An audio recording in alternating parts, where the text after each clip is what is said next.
7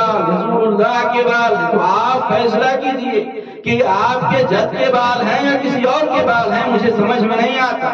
تو امام نے جب یہ ماجرا دیکھا، امام نے حکم دیا آگ جلایا گیا، آگ روشن کی گئی، آگ جلائی گئی۔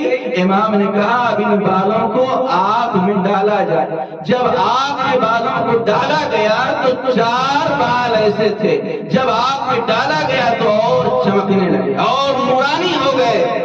اور اس کے بعد لیکن جب 3 بالوں کو ڈالا گیا تو تینوں بال جل گئے۔ آپ نے غور ہی نہیں کیا، 4 بال بچ گئے، 3 بال جل گئے۔ امام نے فرمایا کہ 4 بال میرے جد کے بال ہیں، اس لیے کہ میرے جد کے بال کو آگ جلا نہیں سکتی، اور یہ 3 بال کسی اور کے بال ہیں جو جل گئے۔ لہذا میرے جد کے بالوں کی یہ خصوصیت ہے کہ دنیا کی آگ اسے جلا نہیں سکتی۔ تو جب رسول اللہ کے بالوں کی بھی عظمت ہے تو آل رسول کا کیا حال ہوگا؟ صلوات پڑھیں اللہم صلی علی محمد وآل محمد۔ اس طرح سے امام نے مشکل کشائی کی، جب مشکل آئی مامون کے سامنے تو امام نے مشکل کشائی کی، اسی لیے امام کا لقب ہو گیا عالم آل محمد۔ اسی طرح سے ایک اور لقب ہے امام کا جو بہت مشہور ہے، علامہ تبریسی بیان کرتے ہیں کہ ان سارے القاب میں اشہر الرضا، سب سے زیادہ مشہور لقب ہے رضا۔ رضا کیوں امام علیہ السلام کا لقب ہے؟ نوے امام سے، آپ کے فرزند سے کسی نے پوچھا کہ آپ کے بابا کا لقب رضا کیوں ہے؟ تو نوے امام علیہ السلام نے جواب دیا اس لیے کہ اس آسمان کے نیچے اور اس زمین کے اوپر اس کائنات میں میرے بابا سے خدا بھی راضی ہے، رسول خدا بھی راضی ہیں، سارے ائمہ جو آپ سے پہلے کے امام ہیں وہ بھی راضی ہیں، جو آپ کے بعد کے امام ہیں وہ بھی راضی ہیں، جو دشمن ہیں وہ بھی راضی ہیں، دوست بھی راضی ہیں، اسی لیے لقب ہو گیا رضا۔ تو سوال کرنے والے نے پھر سے سوال کیا کہ اگر سب راضی ہیں تو دیگر ائمہ سے بھی اللہ اور رسول راضی تھے اور سارے ائمہ راضی تھے، تو پھر آپ کے بابا کا لقب ہی رضا کیوں ہے؟ تو نوے امام نے فرمایا کہ دیگر ائمہ سے دوست تو راضی تھے لیکن دشمن راضی نہیں تھے، لیکن میرے بابا سے دشمن بھی راضی ہے۔ اگر راضی نہ ہوتا تو اپنا ولی عہد بنا کر محل میں نہ رکھتا، اگر راضی نہ ہوتا تو اپنا سکسیسر نومینیٹ نہ کرتا، اگر راضی نہ ہوتا تو اپنا قائم مقام نہ بناتا۔ ہم یہ نہیں کہہ سکتے کہ 100% مامون راضی تھا، لیکن ایک حد تک مامون امام رضا سے راضی تھا، اسی لیے امام علیہ السلام کا لقب ہو گیا رضا۔ رضا وہ کہ جس سے ہر ایک راضی ہو۔ تو الحمدللہ کہ ہم اس امام کے فالوور، اس امام کے ماننے والے ہیں جن سے سب راضی ہیں، تو ہمیں بھی کوشش کرنی چاہیے کہیں ایسا نہ ہو کہ باپ ناراض ہو۔ باپ کو بھی راضی رکھیں، ماں کو بھی راضی رکھیں، بھائی کو بھی راضی رکھیں، بہن کو بھی راضی رکھیں، رشتہ داروں کو بھی راضی رکھیں، قبیلے والوں کو بھی راضی رکھیں، پڑوسیوں کو بھی راضی رکھیں، جماعت والوں کو بھی راضی رکھیں۔ ایسا نہ ہو کہ جو میری نظر سے گزرا تھا، بڑی اچھی بات اس میں کہی گئی کہ دنیا میں ہر ایک مومن کی خواہش ہوتی ہے کہ میرے زمانے کے امام مجھ سے راضی ہو جائیں، تو زمانے کے امام کو بعد میں راضی کرنا، پہلے امام زمانہ کا غلام باپ ہے اس کو راضی کرنا۔ باپ ناراض ہو اور چلے ہیں امام کو راضی کرنے۔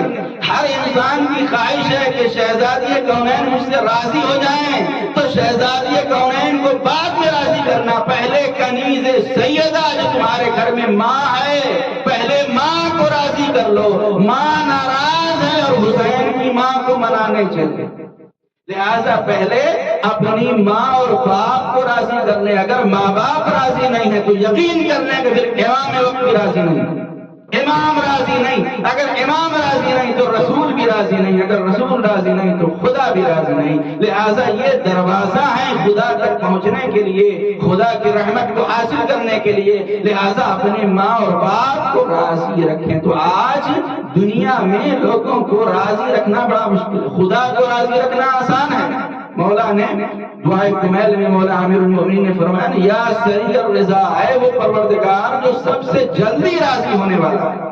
ایک مرتبہ ہم گجرات میں تو امریلی میں ایک اہل سنت کے عالم تھے، تو اس کے ساتھ ملاقات ہوئی، انہوں نے بتایا کہ 12 سال تک وہ جمعہ مسجد میں امام جمعہ تھے، پھر انہوں نے چھوڑ دیا اور اپنا ایک مذہب کھول لیا. تو بتا رہے تھے ہم سے کہ آج کے زمانے میں ایک عالم کے لیے بڑا مشکل ہو گیا کہ خدا اور رسول کو راضی رکھے یا پبلک کو راضی رکھے. کس کو راضی رکھے؟ تو یہ آسان کس کو راضی رکھنا ہے؟ آسان خدا کو راضی رکھنا ہے. اگر آپ نے نماز پڑھ لیا، روزہ رکھ لیا، عبادتیں کر لی، خدا راضی ہو جائے گا. لیکن روز لوگوں کو راضی رکھنا یہ آسان نہیں. لوگوں سے تو لوگ رسول سے بھی راضی نہیں ہوئے، ائمہ سے بھی راضی نہیں ہوئے، تو پھر ہم سے راضی کیا ہوں؟ جنہیں کچھ لوگ کہتے ہیں نا کہ فلاں سے رضی اللہ تعالیٰ عنہ، یعنی اللہ ان سے راضی ہو جائے، اللہ ان سے راضی ہو جائے. تو جو لوگ اللہ کو راضی کرنا چاہتے ہیں، جب شب ہجرت میں پیغمبر اسلام کو حکم خدا آیا کہ آپ مکے سے مدینہ جائیں اور اپنی جگہ پر علی کو بستر پہ سلا دیں، تو پیغمبر اسلام نے مولا کائنات کو بلایا اور کہا یا علی میرے بستر پہ سو جاؤ. تو مولا نے پوچھا کہ یا رسول اللہ میں سو جاؤں گا تو آپ کی جان بچ جائے گی؟ تو پیغمبر اسلام نے کہا ہاں یا علی میری جان بچ جائے گی. مولا کائنات سو گئے. جب سوئے تو اللہ نے آیت نازل کی وَمِنَ النَّاسِ مَن يَشْرِي نَفْسَهُ ابْتِغَاءَ مَرْضَاتِ اللَّهِ. لوگوں میں کچھ لوگ ایسے ہیں اپنے نفس کو بیچ کر خدا کی رضا کو خرید لیتے ہیں، خدا کی مرضی کو خرید لیتے ہیں. تو شب ہجرت کے بعد اگر کوئی خدا کو راضی کرنا چاہتا ہے تو علی کو راضی کرے، اس لیے کہ خدا کی مرضی ان کے پاس ہے. تو یہاں کوئی رضا ہے، کوئی مرتضی. صلی اللہ علیہ وسلم.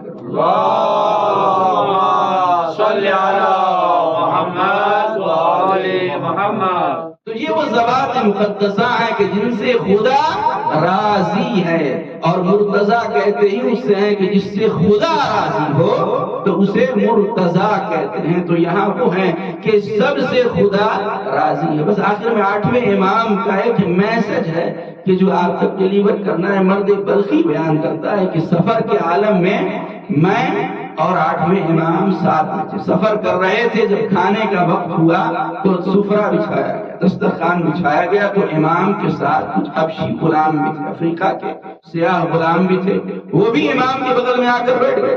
تو یہ مرد بلخی کہتا ہے کہ میں 8ویں امام کے پاس گیا اور کہا مولا یہ غلام ہیں، سیاہ فام افریقن غلام، یہ آپ کے بغل میں بیٹھ گئے، یہ مناسب نہیں ہے، انہیں بعد میں کھانا کھلانا چاہیے تھا، یہ آپ کے ساتھ آ کر بیٹھ گئے. تو سنے مولا نے کیا جواب دیا. مولا نے کہا ان کا اور میرا خدا ایک ہے، ان کا اور میرے ماں اور باپ ایک آدم اور حوا، ان کے ماں باپ بھی آدم حوا، میرے ماں باپ بھی آدم حوا ہیں. اور خدا قیامت کے دن جزا اور سزا انسان کے اعمال کے مطابق دے گا، ان کے بھی اعمال کے مطابق، میرے بھی اعمال کے مطابق. تو پھر میں بھید بھاؤ کیوں کروں؟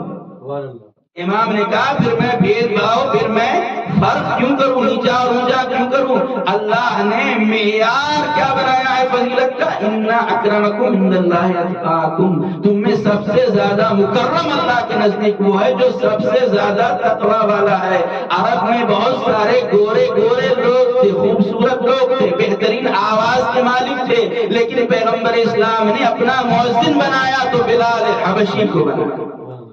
کالے غلام، افریقہ کے رہنے والے غلام کو بنایا اور بنا کر یہ بتا دیا پیغمبر اسلام نے کہ میں اونچ اور نیچ کے فرق کو مٹانے کے لیے آیا ہوں. اسلام گورے کالے کے فرق کو مٹانے آیا ہے، عرب اور عجم کے فرق کو مٹانے آیا ہے. 1400 سال پہلے ہمارے نبی نے بتایا کہ اسلام کیسا دین ہے. آج امریکہ جو سویلائز ہونے کا دعویٰ کرتا ہے، ہیومن رائٹ کی بات کرتا ہے کہ انسانی حقوق کو ادا کرنے چاہیے، اسی امریکہ کے اندر جو افریقن رہتے ہیں ان پر ظلم و ستم ہوتا ہے، ان کو ٹارگٹ دیا جاتا ہے کیونکہ وہ کالے ہیں، لہذا گورے، امریکہ کے گورے ان کو نیچا سمجھتے ہیں. خبریں آتی رہتی ہیں کہ کس طرح سے وہاں بھید بھاؤ کیا جاتا ہے. تو آج جو ہیومن رائٹ کا نعرہ لگا رہا ہے وہ خود لوگوں پر ظلم و ستم کر رہا ہے. لیکن یہ ہمارے نبی نے بتایا انسان کو فضیلت تقوی سے ملتی ہے، انسان کی برتری تقوی کے ذریعے سے ہوتی ہے. تو یہ ہمارے نبی نے بتایا یا ہمارے ائمہ نے بتایا. تو یہ میسج ہے اسلام کا کہ ایک انسان کو دوسرے انسان پر ہرگز فضیلت، گورے اور کالے پر فضیلت حاصل نہیں ہے. یہ امام علیہ السلام نے میسج دیا ہے، امام علیہ السلام نے پیغام دی. اسی لیے جب مولا علیہ السلام نے